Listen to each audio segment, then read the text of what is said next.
Welcome to Pandey coaching centre. Pandey coaching সেন্টারে আমি তুষার পান্ডে তোমাদের স্বাগত জানাই।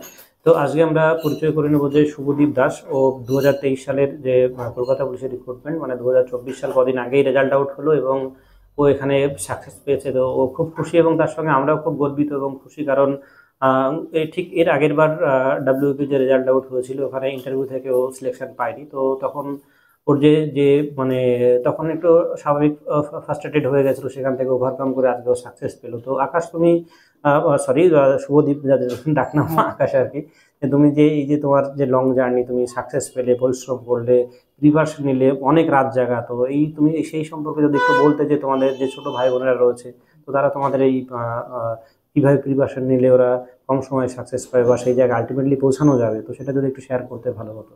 হ্যাঁ, মানে প্রথমত আমি বলবো যে আমি যখন কলেজ পাস করি তখন আমি চাকরির ব্যাপারে আমি কিছুই বুঝি না।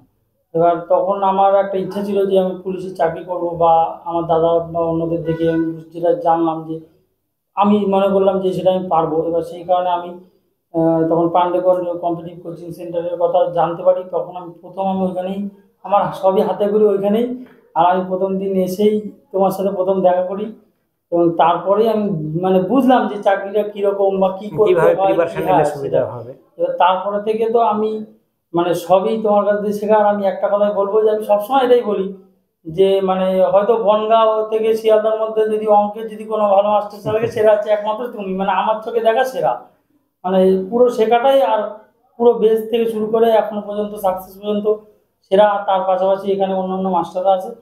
তো আমি মানে নতুন যারা যদি আসতে চায়, তো আমি একটা কথাই বলবো যে তারা যদি নিজেদের মানে পুরো ইচ্ছা যদি থাকে, বা যদি তার নিজে বেস দিতে পারে, মানে তাহলে নিজেকে কঠোর অবশ্যই পরিশ্রম করতে হবে, হ্যাঁ, একটা ভালো গাইডেন্সের তাহলে মধ্যে যেতে গাইডেন্স হবে। অবশ্যই তো হচ্ছে এখানে এবং আসলে তো আমার কোনো এটা গাইডেন্সের কোনো এটা অভাবই আমার হবে এবং না। খুব আমি আকাশকে এটা খুব ভালো লাগতো। ও প্রত্যেকটা জিনিস, ও যে জিনিসটা পারতো বা সেটাও আবার সেই জিনিসটা এগেইন আবার প্র্যাকটিস করতো, প্রয়োজনে অন্য ব্যাচে যাতে আরো বেশি প্র্যাকটিস করে ক্যালকুলেশন ফার্স্ট হয়। ইভেন লাস্টে এরকম হয়েছিল যে অনেক ম্যাথস মুখে মুখেও করতে পারতো, এটা একদম ভেরি ফ্যাক্ট এটা আর কি। তো তার ফলেও আজকে মানে এই জায়গায় পৌঁছাতে পেরেছে। তো আমার মনে হয় যে এই কঠোর পরিশ্রম করলে এবং আহ, যে যে মানে লাগাতার পরিশ্রম, যে না আমাকে সাকসেসটা পেতেই হবে, তো এই মানসিকতা নিয়ে প্রিপারেশন নিলে আমার মনে হয় যে আজকে যেমন আকাশ সাকসেস পেলো, বাকিরা সাকসেস পেলো, এরকম সাকসেস না পাওয়ার কিছুই নেই। তো না, এগুলো সবাই আগে পাবে। থেকে যদি ভেঙে পড়ে দেন সেটা মানে অনেকটাই পিছিয়ে থাকে সেই সময়। তো পজিটিভ মাইন্ড নিয়ে আই থিঙ্ক শুরু করলে এবং নিজের সেই কঠোর পরিশ্রম করার মানসিকতা রাখলে সাকসেস পাওয়াই যায়।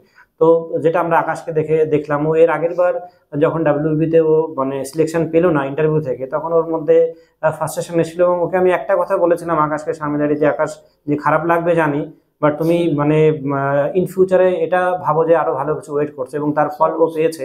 এবং রেজাল্টের পরে সেই কথাটাই মানে বলা সেটাই হচ্ছিল আমি যে বুঝলাম হ্যাঁ, যে আমার বেঙ্গল যে পুলিশটা পরিশ্রম হয়নি। কখনো বৃথা যায় না, পরিশ্রম করলে তুমি এটা না হয় পরেরটা ডেফিনেটলি হবে, বাট তোমাকে সেই চাকরি পাওয়ার বা সাকসেস পাওয়ার মানসিকতা রাখতে হবে, তবেই সাকসেস পাওয়া যাবে, যেটা তোমরা দেখিয়েছো, তার মধ্যে তুমিও দেখিয়েছো সেটা। তো আকাশ, তুমি ভালো থেকো, বা তুমি আরো জীবনে ভালো কিছু করো। Wish you all the best এবং খুব ভালো থেকো তুমি। ঠিক আছে, থ্যাংক ইউ। হ্যাঁ হ্যাঁ।